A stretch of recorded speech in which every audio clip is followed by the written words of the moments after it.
मैंने 3 लीटर पानी अपने मुंह में डाला। ये पेट की आखिरी जगह भरने के लिए था।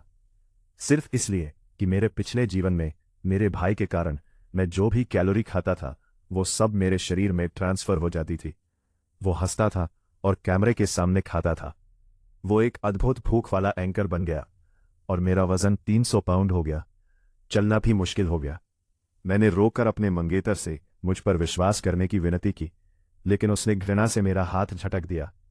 तुम जलती हो कि तुम्हारा भाई मोटा पैदा नहीं हुआ। इस बेवकूफ़ी भरे बहाने से अपनी आलस को सही ठहराना बंद करो। बाद में मेरे भाई ने लाइव स्ट्रीम में चैलेंज किया। सैकड़ों बिग मैक बर्गर खाकर उसने इतना ट्रैफिक कमाया और मुझे तीव्र मायोकार्डियल इंफार्क्शन के कारण अस्पताल ले जाना पड़ा। आंखें फिर खोली तो मैं उस दिन पर वापस आ गई जब मेरा भाई फूड एंकर बनने के लिए साइन कर रहा था। उस समय लिविंग रूम में मेरा छोटा भाई जी बोदा कॉन्ट्रैक्ट से बहुत खुश था। माँ और पापा, मैंने कर दिखाया। पेंगुइन मीडिया ने मेरी क्षमता को पसंद किया है। वे मुझे फूड क्षेत्र का नंबर 1 बनाना चाहते हैं। मेरे माता पिता के चेहरे खुशी से खिल उठे, जैसा कि मेरे बेटे से उम्मीद थी। बचपन से ही बहुत खाता है और मोटा नहीं होता। ये टैलेंट पूरे देश को दिखना चाहिए। बोदा, चिंता मत करो, पूरा परिवार तुम्हारा समर्थन करता है। मेरी मंगेतर लियू रुयान भी पास खड़ी थी। उसकी आंखों में जी बोदा के लिए खुली प्रशंसा और आकर्षण था। वो आगे बढ़ी और प्यार से बोदा के सिर पर हाथ फेरा। बोदा, मुझे पता था तुम कर सकते हो। ये सब मेरे भाई की वजह से है। अगर बचपन से वो मेरे साथ इतना न खाता तो मैं इतनी अच्छी भूख विकसित नहीं कर पाता। एक पल में सबकी नजरें मुझ पर आ गई। पापा की तारीफ जांच में बदल गई। या किंग, तुम्हें अपने भाई से सीखना चाहिए। तुम इतने मोटे कैसे हो गए?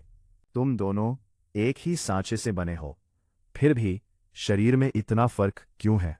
थोड़ा तो धैर्य रखो ताकि लियू रुयान को तुम्हें बाहर ले जाने में शर्म न आए। सी लियू रुयान की नजरों में मेरे लिए घृणा थी। मैंने आंखें झुका लीं और मुट्ठियां भींच लीं। 300 पाउंड वजन, सांस फूलना और तीव्र दिल का दौरा। एम्बुलेंस की तेज आवाज। वे दर्दनाक यादें मेरी आत्मा में गहराई से बस चुकी थीं। पिछले जीवन में मैं इसी समय उन्हें सच्चाई समझाने की कोशिश कर रही थी। मैंने उन्हें हर उस हाई कैलोरी खाने के बारे में बताया जो जी बोदा खाता था। अंत में वह सब मेरे शरीर पर चर्बी बनकर चढ़ जाता था, लेकिन किसी ने विश्वास नहीं किया। सबने मुझे पागल समझा। जलन के कारण मैं बदल गई हूं। इस बार मैं ऐसा नहीं करूंगी। मैंने धीरे से सिर उठाया। बधाई हो। जी बोदा के चेहरे की मुस्कान एक पल को जम गई। उसे उम्मीद नहीं थी कि मैं ऐसे प्रतिक्रिया दूंगी। लियू रुयान भी थोड़ी हैरान हुई, लेकिन उसने इसे मेरी समझदारी समझ लिया। वह मेरे पास आई और घमंड से बोली, सब सिटी, तुम्हें समझना चाहिए। बोदा का कैरियर अभी शुरू हुआ है। तुम बड़े भाई हो। तुम्हें उसका समर्थन करना चाहिए, ना कि उसके लिए परेशानी बनना चाहिए। मैंने सिर हिलाया। मुझे पता है। बोदा की साइनिंग का जश्न मनाने के लिए आज रात हम इंपीरियल पवेलियन में दावत करेंगे। पापा ने गर्व से हाथ हिलाया। शहर के सबसे महंगे प्राइवेट रेस्टोरेंट में बुकिंग कर दी। जी बोदा तुरंत खुश हो गया। धन्यवाद पापा, मैं Buddha jumping over the wall खाना चाहता हूं। और डोंगपो का एल्बो भी। उसने एक के बाद एक दर्जनों भारी और तैलीय व्यंजनों के नाम गिना दिए।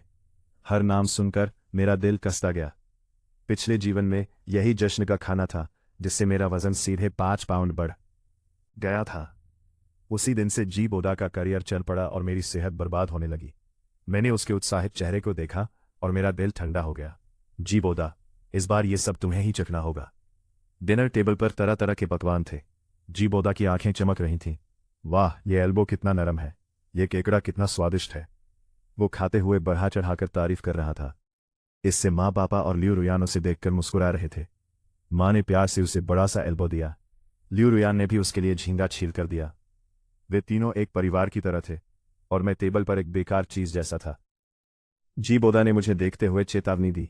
मुझे कुछ न खाते देखकर उसने माँ पापा और लियू रुयान से कहा, तुम क्यों नहीं खा रहे? क्या तुम अभी भी दिन में कही गई बातों से नाराज हो? अपने माता पिता को दोष मत दो। वे तुम्हारे भले के लिए ही कह रहे हैं। तुम्हें सच में अपने शरीर का ध्यान रखना चाहिए। अचानक टेबल का माहौल ठंडा हो गया। पापा का चेहरा सख्त हो गया। सब सिटी, ये क्या रवैया है? परिवार खुशी से खाना खा रहा है, तुम किसके लिए मुंह बना रहे हो? बोदा तुम्हें समझा रहा है और तुम कुछ नहीं समझते। क्या ये भूख हड़ताल है? अपने शरीर को देखो। 2 वक्त भूखे रहना बुरा नहीं है। लियू रुयान की नजरें और ठंडी हो गईं। सब सिटी, क्या तुम थोड़ा परिपक्व नहीं हो सकते? और बोदा अब एक पब्लिक फिगर बनने वाला है। तुम उसके परिवार हो, क्या तुम इतना बचकाना व्यवहार नहीं छोड़ सकते? आरोप बिल्कुल पिछले जन्म जैसे ही थे। मैंने इसका खंडन नहीं किया, बस अपने सीने को पकड़ लिया। दर्द को दबाते हुए कराह निकली। मेरा शरीर कांपने लगा, चेहरा तुरंत पीला पड़ गया। लियू रुयान ने अधीर होकर पूछा, तुम्हें क्या हुआ? मेरा दिल बहुत जकड़ा हुआ था, सांस नहीं ले पा रहा था, पेट भी फूला हुआ था, बहुत असहज था। मैंने उल्टी जैसा महसूस करते हुए कहा, ये लक्षण पिछले जन्म में दिल के दौरे से पहले जैसे ही थे। सब कुछ उसी तरह दोहराया जा रहा था। जी बोदा का चेहरा पहली बार घबरा गया। मेरे माता पिता भी चौंक गए। अभी तो ठीक था ना, नाटक मत करो, ठीक है? मेरे पास बोलने की ताकत नहीं बची थी, सांस और तेज होती जा रही थी। लियू रुयान ने मेरा चेहरा देखा। उसकी आंखों में अधीरता की जगह थोड़ा संदेह आ गया। ये नाटक नहीं लग रहा। आखिर में पापा ने फैसला लिया, रहने दो, इसे मत खिलाओ, अस्पताल ले चलो। अस्पताल जाते समय जी बोदा ने एक शब्द नहीं कहा। वो बस मेरे पास खड़ा रहा। वो क्या सोच रहा था, किसी को नहीं पता। खाने वाला तो वही था। फिर मुझे अचानक अपच या धड़कन की समस्या क्यों हो रही थी? मैंने आंखें बंद कर लीं और शरीर में फैलती गर्मी और तेल जैसा एहसास किया। जी बोदा, यह तो बस शुरुआत है। जो दर्द तुमने मुझे दिया है, मैं सब लौटाऊंगा। अस्पताल पहुंचते ही मुझे सीधे इमरजेंसी में ले जाया गया। मैंने सबसे पूरी जांच कराने पर जोर दिया। रिपोर्ट का इंतजार करते समय लियू रुयान और मेरे माता पिता बाहर थे। मां का धैर्य खत्म हो रहा था। मुझे लगता है ये बस नाटक कर रहा है, इसे कुछ नहीं हुआ, हाल ही में वजन कम किया है, भूख से शुगर लो हो गई होगी। पापा भी शांत थे। अगर रिपोर्ट में कुछ नहीं निकला तो देख लेना मैं क्या कहता हूं। बस लोगों को परेशान करना आता है इसे। लियू रुयान कुछ नहीं बोली, लेकिन उसकी भौहें सब कह रही थीं। सिर्फ जी बोदा, उसकी आंखें इधर उधर भटक रही थीं। वो डर रहा था। उसे लग रहा था कि कुछ ऐसा हो रहा है जो उसकी समझ से बाहर है। जल्द ही नर्स रिपोर्ट लेकर बाहर आई। या किंग के परिवार वाले कौन है? हम हैं। सब तुरंत उसके पास आ गए। नर्स का चेहरा गंभीर था। मरीज की हालत अच्छी नहीं है, आप मेरे साथ आइए। यह सुनकर तीनों लोग स्तब्ध रह गए। वे नर्स के पीछे डॉक्टर के कमरे में चले गए। ज्यादा समय नहीं लगा। मां की अविश्वास भरी आवाज आई, कैसे? गंभीर fatty liver, high blood lipids, blood sugar भी बहुत ज्यादा।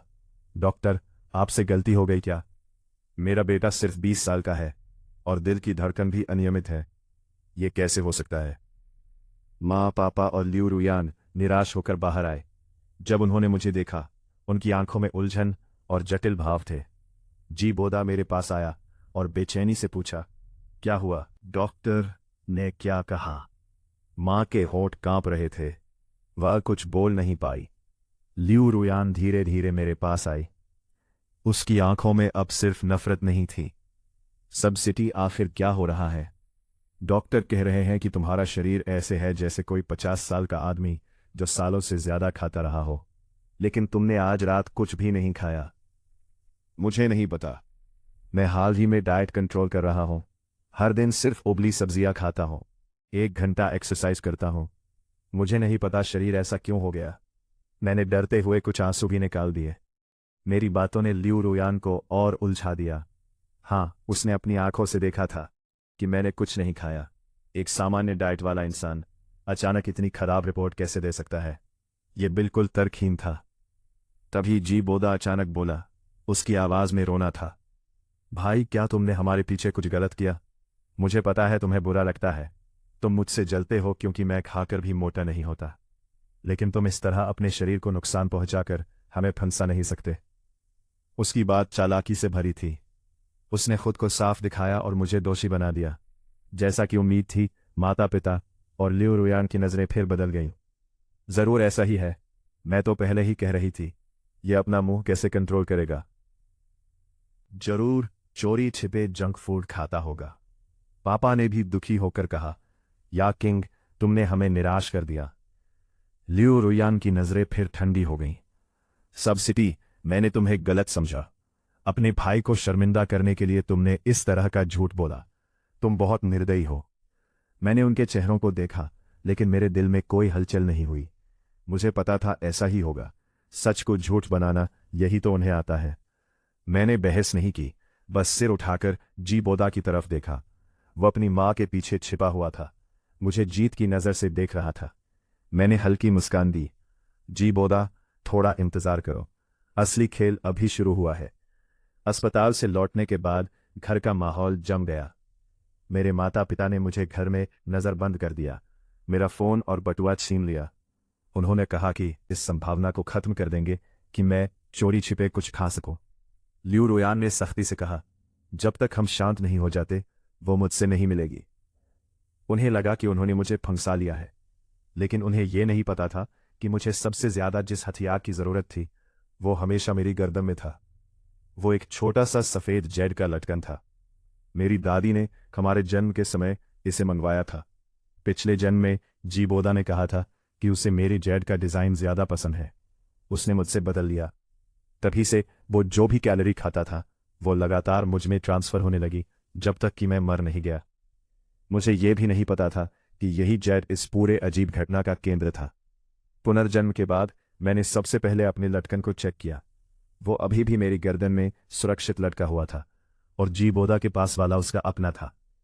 मुझे लगता है कि ये दोनों जेड किसी रिसीवर और ट्रांसमीटर की तरह है, और अब मुझे इसे चालू करने और उल्टा करने का तरीका ढूंढना था। अस्पताल की घटना ने मुझे कुछ अंदाजे दिए। अस्पताल के दरवाजे पर मैंने जानबूझकर खुद को अस्थिर दिखाया। मैंने जी बोदा का हाथ पकड़ा, और मेरी हथेली इस जेड से कसकर रगड़ रही थी।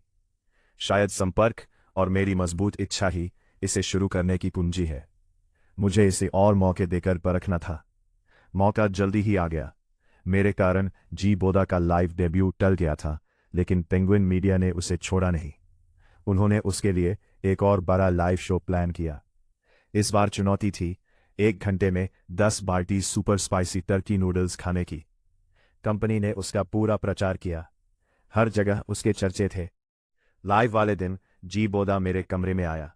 उसके चेहरे पर खुला हुआ घमंड था। भाई, आज मेरा लाइव जरूर देखना। वो मेरे पास आया और ऊपर से नीचे देखते हुए बोला, कंपनी ने मुझे सबसे अच्छा प्रमोशन दिया है। आज के बाद मैं असली इंटरनेट सेलिब्रिटी बन जाऊंगा, और तुम हमेशा की तरह इसी छोटे कमरे में बंद रहोगे। वो मेरे करीब आया और धीरे से बोला, तुम्हें पता है मुझे तुम्हें जलते हुए देखना कितना पसंद है। जितना तुम दर्द में रहोगे, मैं उतना ही खुश रहूंगा। तुम्हारे शरीर का हर चर्बी का टुकड़ा मेरी सफलता का मेडल है। मैंने उसकी तरफ शांति से देखा, कुछ नहीं कहा। जब वह मुड़कर जाने लगा, मैं अचानक खड़ा हो गया। 1 मिनट, क्या कर रहे हो? मैं उसके पास गया और उसका कॉलर ठीक करने का नाटक किया। कॉलर थोड़ा मुड़ा हुआ है। जैसे ही मेरी उंगलियां उसके कॉलर को छुईं, मेरे दूसरे हाथ ने उसकी छाती पर जेड को कसकर पकड़ लिया। एक ठंडी लहर मेरी उंगलियों में दौड़ गई। मैंने अपने पिछले और इस जन्म की सारी नफरत उसी पल में समेट ली। हो गया। मैंने हाथ पीछे खींच लिया और सामान्य मुस्कान दी। तुम्हारे लाइफ के लिए शुभकामनाएं। जी बोदा ने मुझे शक की नजर से देखा। कुछ अजीब न पाकर वह चला गया। मैंने उसकी पीठ को देखते हुए धीरे से सांस छोड़ी। इस बार बदलाव सफल होना चाहिए था। फिर मैंने अपना कंप्यूटर खोला और उसका लाइव देखना शुरू किया। इस समय पहले से ही लाखों लोग ऑनलाइन थे। सब उसकी तारीफ कर रहे थे।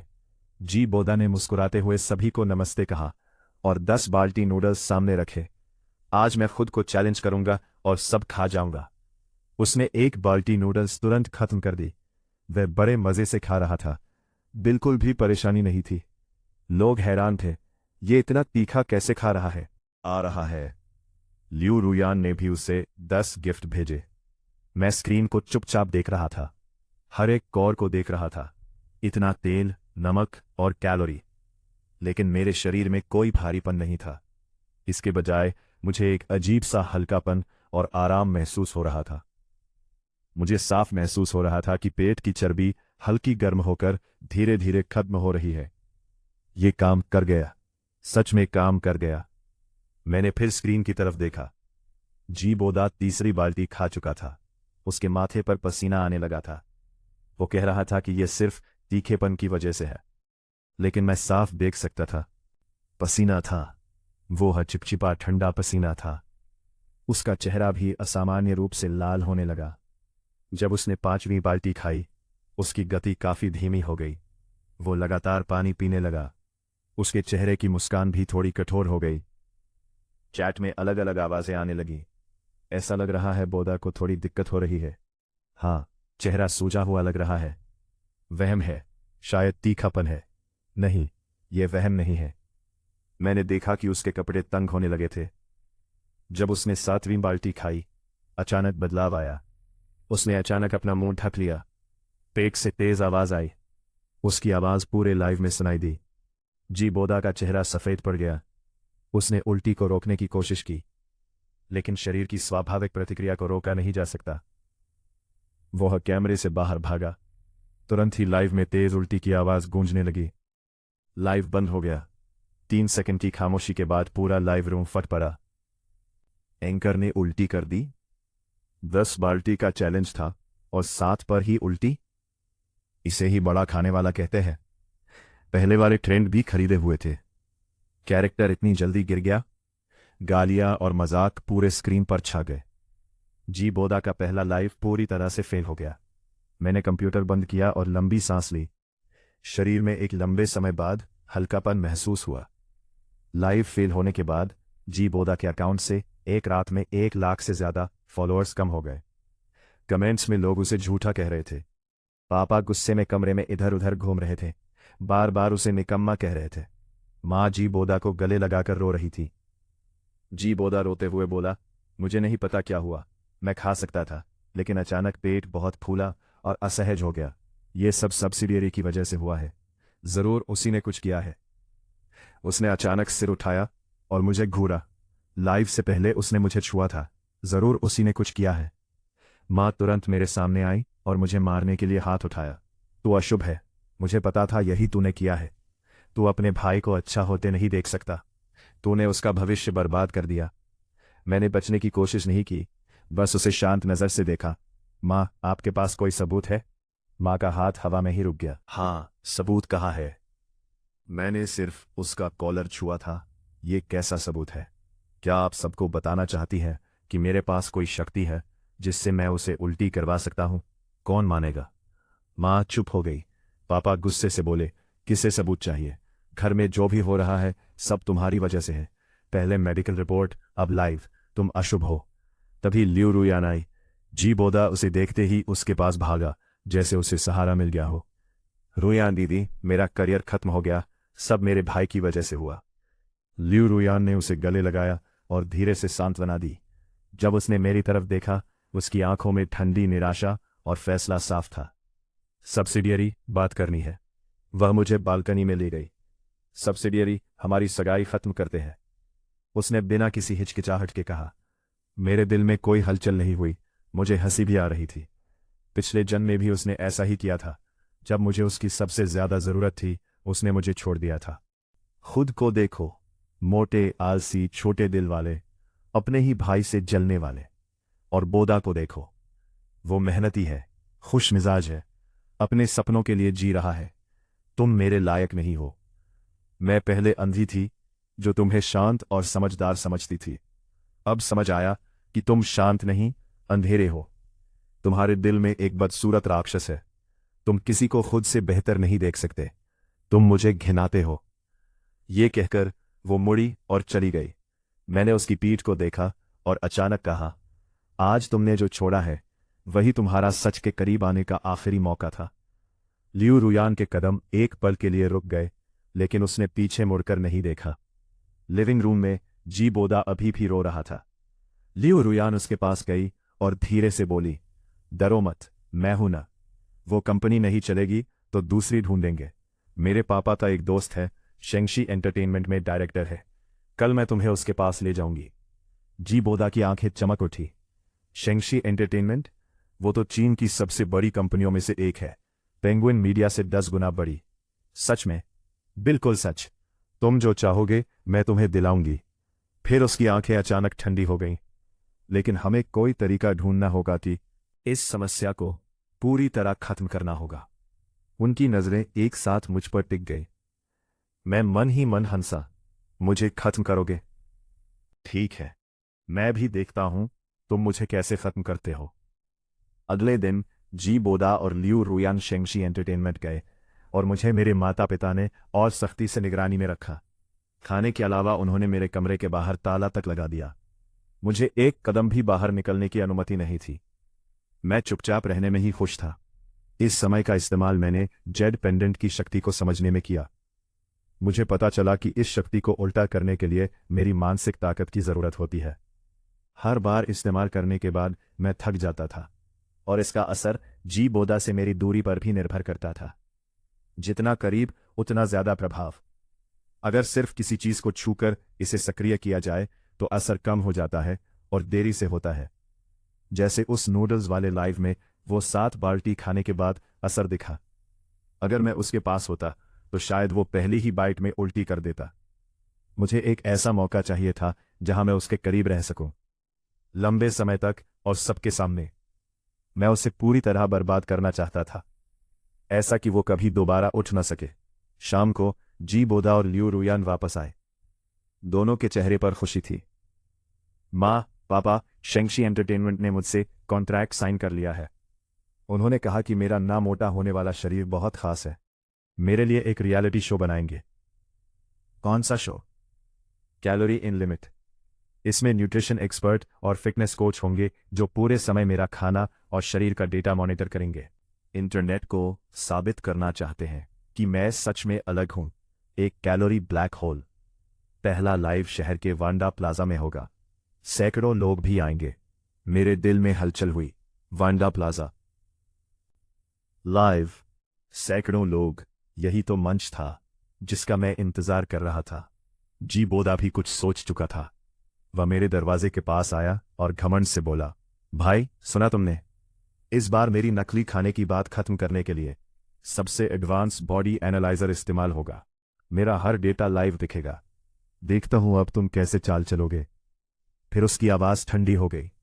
और हाँ, लियू रुयान ने शो वालों को तुम्हें स्पेशल गेस्ट के रूप में बुलाने को कहा है, ताकि तुम अपनी आंखों से देख सको कि मैं कैसे तुम्हें कुचलकर ऊपर जाता हूं। जरूर आना मेरे प्यारे भाई। दरवाजे के बाहर से उसकी हंसी सुनाई दी। मैं दरवाजे से टिक गया और आंखें बंद कर ली। भगवान भी जैसे मेरी मदद कर रहा था। जी बोदा, लियू रुयान, तुमने जो मंच मेरे लिए तैयार किया है मुझे बहुत पसंद आया। अब मैं इसे तुम्हें लौटाऊंगा, एक ऐसा प्रदर्शन देकर जिसे कोई कभी नहीं भूलेगा। लाइव का दिन वीकेंड पर तय हुआ। उस दिन मेरे माता पिता मुझे जैसे कैदी की तरह वांडा प्लाजा ले गए। वहां भीड़ जमा थी। लियू रुयान ने मुझे तिरस्कार से देखा। अच्छी तरह देखो, समझो कि तुम और बोदा में कितना फर्क है। मैंने उसे नजरअंदाज किया, बस मंच को देखता रहा। कुछ ही देर में जी बोदा मंच पर आया। भीड़ ने जोरदार स्वागत किया। वह आत्मविश्वास से भरा था। मुस्कुराता हुआ, नमस्ते सभी को, मैं जी बोदा हूं। प्रक्रिया के अनुसार पहले उसका बॉडी डेटा मापा गया। वह मशीन पर खड़ा हुआ। जल्द ही स्क्रीन पर डेटा दिखा। ऊंचाई 168 सेमी, वजन 45 किलोग्राम, बॉडी फैट 22%। सब कुछ परफेक्ट था। वहां मौजूद एक्सपर्ट भी हैरान थे। ऐसा मेटाबॉलिज्म सदी में एक बार देखने को मिलता है। फिर आया मुख्य आकर्षण, एक्सट्रीम कैलोरी चैलेंज। स्टाफ ने ढेर सारा खाना लाकर रखा। Hamburger, fried chicken, French fries, Coke. ये कैलोरी का पहाड़ था। एक्सपर्ट्स के अनुसार ये कुल 20,000 कैलोरी से ज्यादा था, जो एक सामान्य आदमी एक हफ्ते में खाता है। और जी बोदा को ये सब 2 घंटे में खत्म करना था। चैलेंज शुरू हुआ। उसने एक बर्गर उठाया और खाना शुरू किया। वह तेजी से लेकिन स्टाइल से खा रहा था। हर बाइट जैसे किसी विज्ञापन का सीन हो। वह खाते खाते होस्ट से बातें भी कर रहा था, बिल्कुल सहज। समय बीतता गया। खाना तेजी से कम हो रहा था, लेकिन जी बोदा वैसा ही पतला दिख रहा था। बड़ी स्क्रीन पर लाइव डेटा दिख रहा था। उसका वजन 2.1 किलो कम हो गया था, क्योंकि शरीर से पानी कम हो रहा था। भीड़ उबल पड़ी। ये क्या शरीर है? सच में मोटा नहीं होता। कमाल है। माता पिता गर्व से भर गए। लियू रुयान ने मुझे घमंड से देखा। देखा, यही सच्चाई है, यही विज्ञान है। तुम्हारे झूठ इसके सामने कुछ नहीं है। लेकिन मेरी नजरें कहीं और टिकी थी। मंच पर खड़े जी बोदा पर मेरी नजरें टिकी थी। मैंने अपनी जेब में रखे जेड पेंडेंट को सहलाया। समय आ गया था। जैसे ही जी बोदा ने पिज्जा का आखिरी टुकड़ा उठाया, मैं मंच की ओर बढ़ गया। मेरी हरकत ने तुरंत सबका ध्यान खींच लिया। ये आदमी कौन है? इतना मोटा? लगता है जी बोदा का बड़ा भाई है। सिक्योरिटी गार्ड मुझे रोकने आए, लेकिन लियू रुयान ने इशारा करके उन्हें रोक दिया। शायद उसे लगा मैं सबके सामने जी बोदा से माफी मांगने आया हूं। वह मेरा अपमान देखना चाहती थी। मैं मंच पर चढ़ा और जी बोदा से 3 कदम दूर रुक गया। उसने मुझे देखा, एक पल के लिए चौंका, फिर घमंड से मुस्कुराया। तुम यहां कैसे आए? समझ गया, सबके सामने मुझसे माफी मांगने आए हो। मैं मुस्कुराया। नहीं, मैं तुम्हें एक तोहफा देने आया हूं। मैंने उसे छूने के बजाय उसके नीचे रखे मशीन की ओर इशारा किया। जी बोदा, हिम्मत है तो दोबारा इस पर खड़े होकर टेस्ट कराओ। मेरी बात से सब चौंक गए। जी बोदा का चेहरा बदल गया। वो पीछे हट गया। तुम क्या बकवास कर रहे हो? नीचे से लियू रुयान चिल्लाई। सबसिटी, पागल मत बनो। नीचे आओ। मैंने उसे नजरअंदाज किया। मैं धीरे धीरे जी बोदा के करीब गया। मेरे हाथ जेड पेंडेंट को रगड़ रहे थे। वो गर्म हो रहा था। मैंने अपनी सारी मानसिक शक्ति और नफरत उसमें भर दी। इस बार मैं इंतजार नहीं करना चाहता था। मुझे तुरंत परिणाम चाहिए था। क्या हुआ? डर गए? तुम तो कैलोरी ब्लैक होल हो ना। सिर्फ 20,000 कैलोरी से क्या फर्क पड़ेगा? मैंने रुककर उसके शरीर की ओर इशारा किया। जी बोदा की आंखें सिकुड़ गईं। चुप रहो, पागल। अब माहौल अजीब हो गया। लोग आपस में बातें करने लगे। तभी लियू रुयान मंच पर आई और मुझे खींचने लगी। बस करो। जैसे ही उसका हाथ मुझे छूने वाला था, अचानक सब बदल गया। जी बोदा ने जोर से चीख मारी। मेरा पेट फट रहा है। वो झुक गया। उसका शरीर कांपने लगा। सबकी आंखों के सामने उसका शरीर गुब्बारे की तरह फूलने लगा। कुछ ही सेकंड में वो मुझसे भी ज्यादा मोटा हो गया। स्क्रीन पर डेटा तेजी से बदलने लगा। 45 किग्रा, 60 किग्रा, 150 किग्रा। आखिर में रुका 258 किग्रा। Body fat 78.9%। डरावना आंकड़ा। जी बोदा जमीन पर गिर पड़ा। नहीं, ये मैं नहीं हूं। मेरा शरीर वापस दो। भीड़ गुस्से में चिल्लाने लगी। धोखेबाज। लियू रुयान स्तब्धी थी। उसकी आंखों में डर था। उसे मेरी बात याद आ गई। सच सामने आ चुका था। मैं मंच के बीच में खड़ा था। मेरे शरीर में हल्कापन था। मैंने नीचे देखा। मेरी कमर पतली हो चुकी थी। मैं हंस पड़ा। जी बोदा, अब अपने सफलता के मेडल पसंद आ रहे हैं? मेरी आवाज माइक से पूरे मैदान में गूंज गई। जी बोदा ने मुझे घूरा। ये तुमने किया? तुमने मेरा शरीर ले लिया। मैं उसके पास गया। लेकिन बहुत देर हो चुकी है। तुम्हें खाना पसंद है ना? अब जो भी खाओगे सब तुम्हारे ही शरीर पर चढ़ेगा। इस 300 पाउंड के शरीर का आनंद लो, जो सच में तुम्हारा है। मैंने मुड़ा और मंच से उतर गया। तभी लियू रुयान दौड़ कर आई और मेरा हाथ पकड़ लिया। ये क्या हुआ? सच बताओ। उसकी आंखों में पछतावा था। मैं हंसा। मैंने कहा था, तुम पछताओगी। अब खेल शुरू हुआ है और तुम दर्शक बनने के लायक भी नहीं रही। मैंने उसका हाथ झटक दिया और भीड़ में खो गया। पीछे जी बोदा की चीखें थीं, लियू रुयान की टूटी आवाज और पूरी दुनिया का शोर, और मेरे अंदर पूरी शांति।